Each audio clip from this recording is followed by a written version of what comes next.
Selanjutnya, Pak Dede, silakan. Terima kasih Ibu Ketua.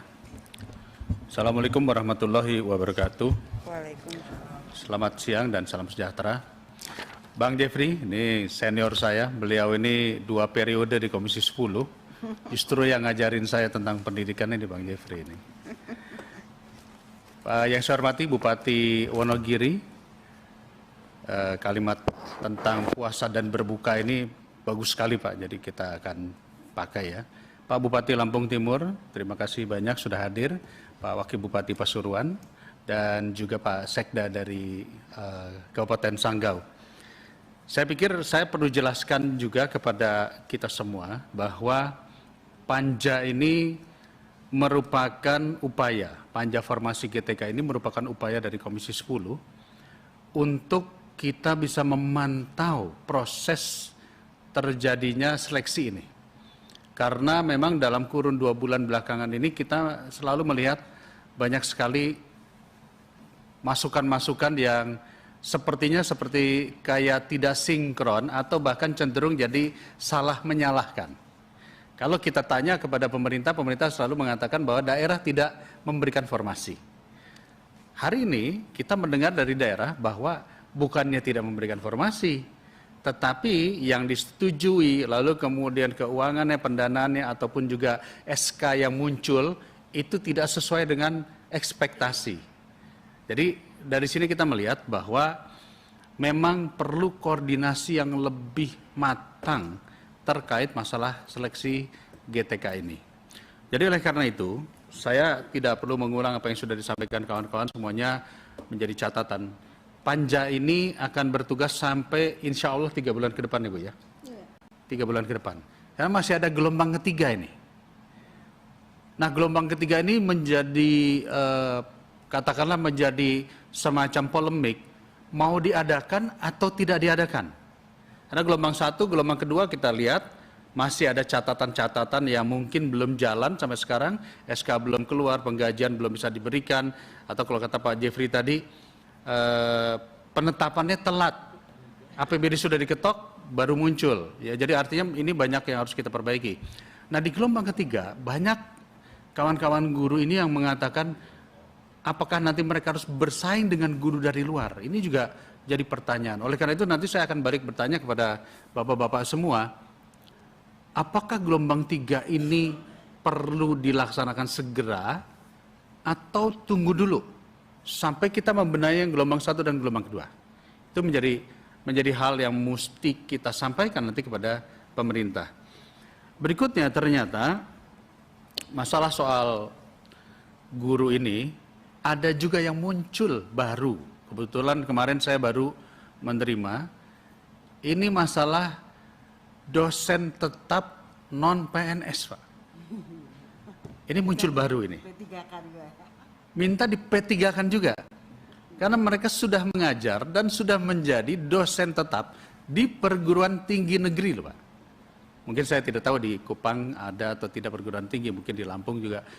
Banyak yang dulu penerimaan dosen menjadi dosen tetap karena faktor akreditasi, tetapi non PNS. Dan sekarang kawan-kawan kita, saudara-saudara ini mengatakan, kok kami tidak punya hak P3K. Nah, ini nanti akan jadi masalah baru, tentunya di daerah bapak-bapak juga untuk kita pantau. Jadi bukan hanya guru saja.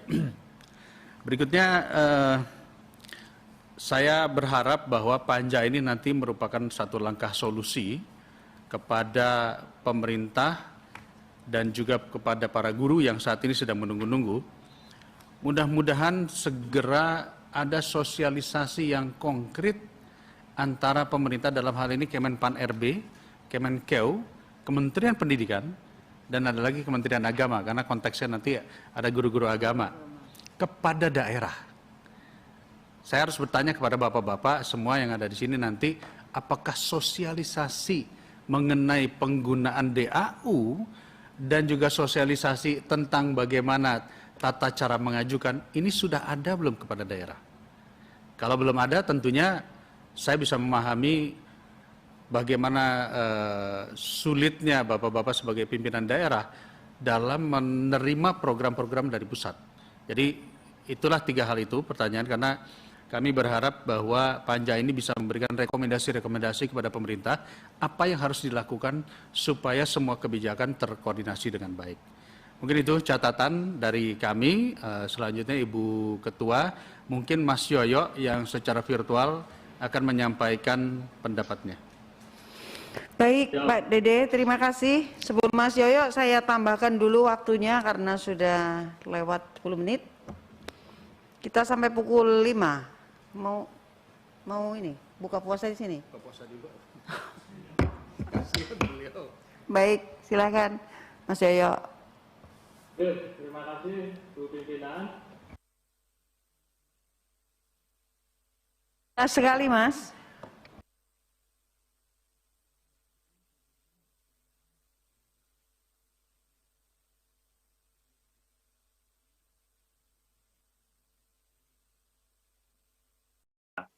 Jadi seperti tadi disampaikan oleh Pak Dede bahwa Panja ini harus menjadi tempat untuk menjadikan solusi bagi permasalahan-permasalahan pada tahap 1 maupun tahap kedua.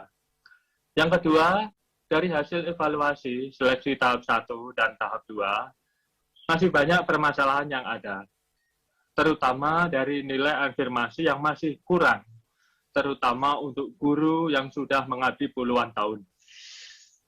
Diharapkan Komisi 10 melalui Panja mampu mendorong adanya kebijakan atau afirmasi yang berpihak kepada pengabdian yang sudah lama tersebut.